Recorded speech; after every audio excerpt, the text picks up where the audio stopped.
এদিনাখন সেই চিত্তব্ৰত ৰজাৰ ৰাজ্যৰ পৰা দূতক পঠিয়াই মহাৰথী কৰ্ণ আমাৰ গৃহৰ পৰা মাতি লৈ গৈ আৰু আমাৰ গৃহৰ পৰা মাতি লৈ গৈ চিত্তব্ৰত ৰজাৰ ৰাজ্যত সেই মহাৰথী কৰ্ণ থাকিবা দিলা।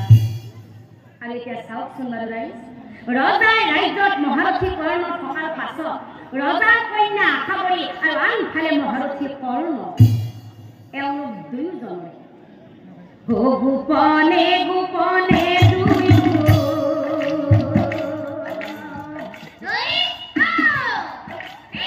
প্ৰেমে বন্দী হইলা।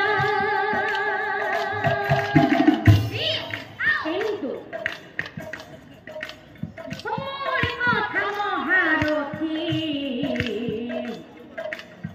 পাহৰিয়া গইলা, পাহৰিয়া গইলা।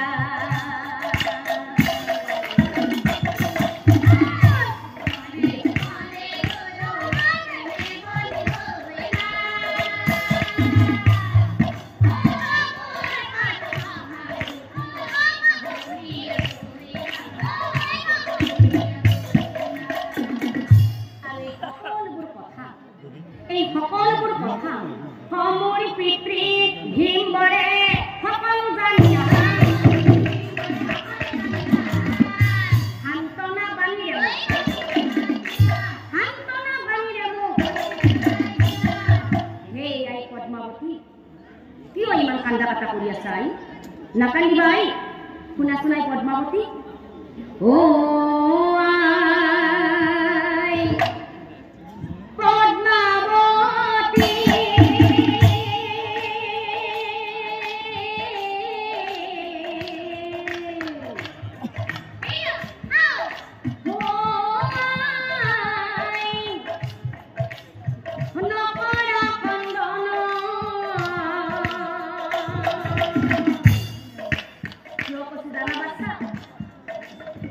জন্মমৃত্যু বিবাহাই বিধিৰ লিখনাই পদ্মাৱতী।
তোমাৰ পিতৃ মহাৰথী কৰ্ম কোৱাৰ আশাৰে সদায় সদায় মই সদায় সদায় পুৱা আৰু গধূলি ভকতি কৰিলো। এই কৰ্ণ কোৱাৰ আশাৰে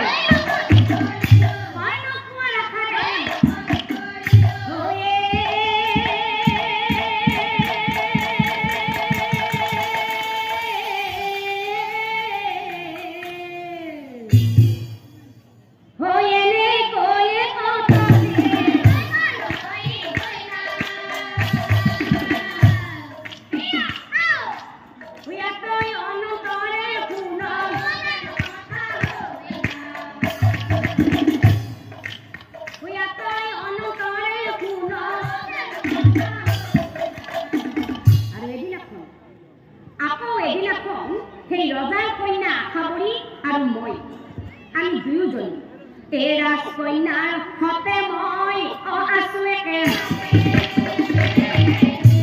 আৰু ঠিক সেই সময়তে অকৰ্ণ আহি উপস্থিত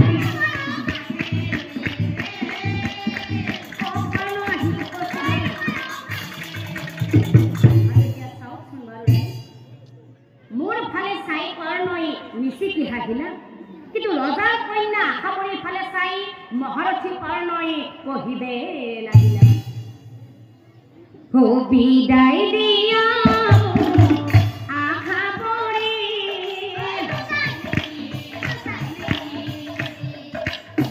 যাবলৈ ওলালো মই ঘৰলৈ বুলি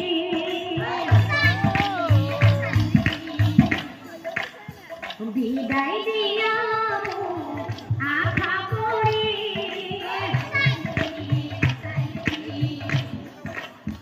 যাবলৈ ওলালো মই ঘৰলৈ বুলি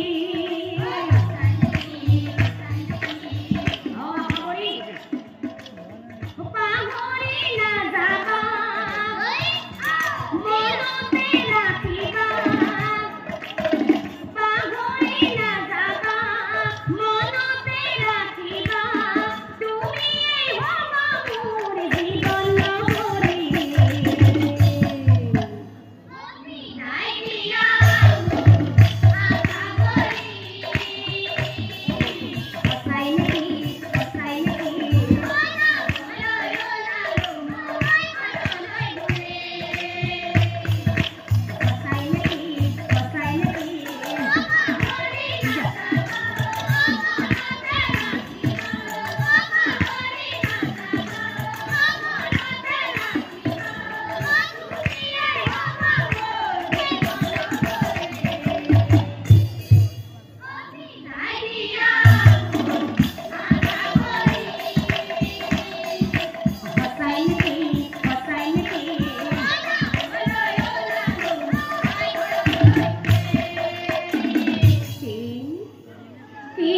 মহাৰথী কথা শুনি ৰজা কন্যাৰ বেয়া লাগি যায়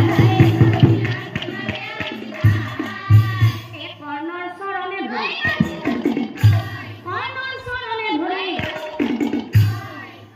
নাযাবা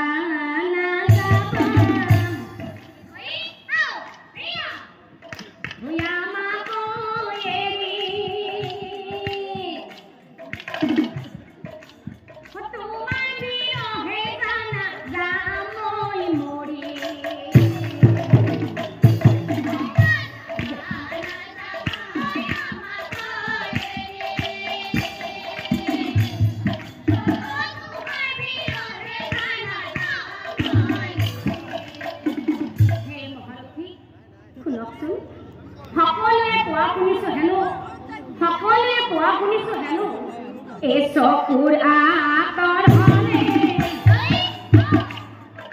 মনৰ আঁতৰ হয় সেইকাৰণে কৈছো লৈ যোৱা তুমি মোহক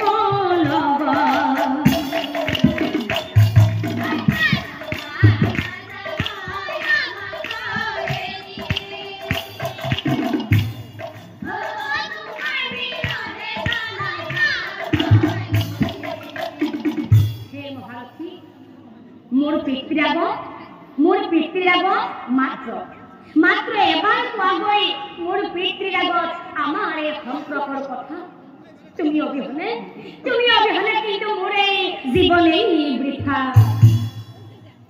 কলা আশাবৰী এই কথা শুনি কৰ্ণবীৰ হৈ নাথা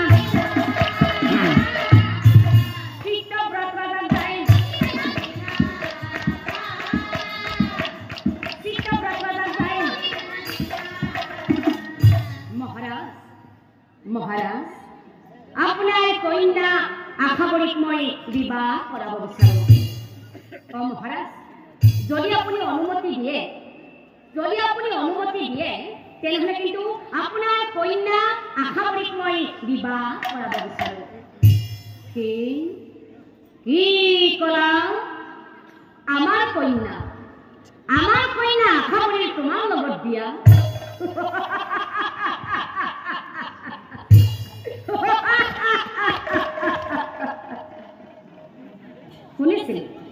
শুনিছিলো পোহনীয়া শালিকাই হেনো চকুত খুটিয়াই আৰু পুত্ৰৰ সৈতে মোৰ কন্যাৰ বিয়া কদাপি নহয়। বাহিৰ হৈ যোৱা, এই ৰাজ্যৰ পৰা এতিয়া বাহিৰ হৈ যোৱা, নহলে দুখ লগাই বাহিৰ কৰি দিম নিশ্চয় জানিবা। সেই অপমানে জৰ্জৰিত হৈ নবহা আশাবৰীৰ ওচৰে যাই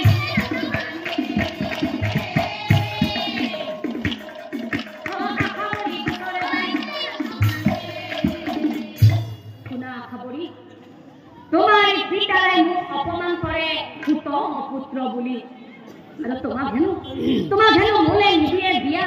গতিকে আজি মই বাহিৰ হৈ যাম এই ৰাজ্যৰ পৰা।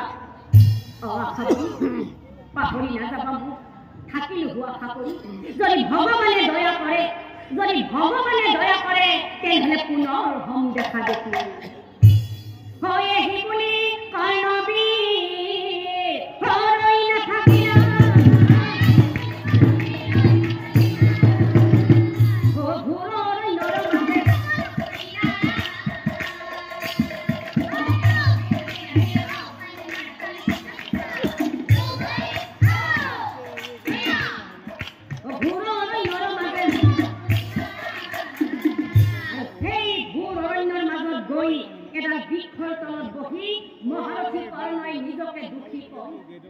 ভগৱান, কিনো ভাগিয়া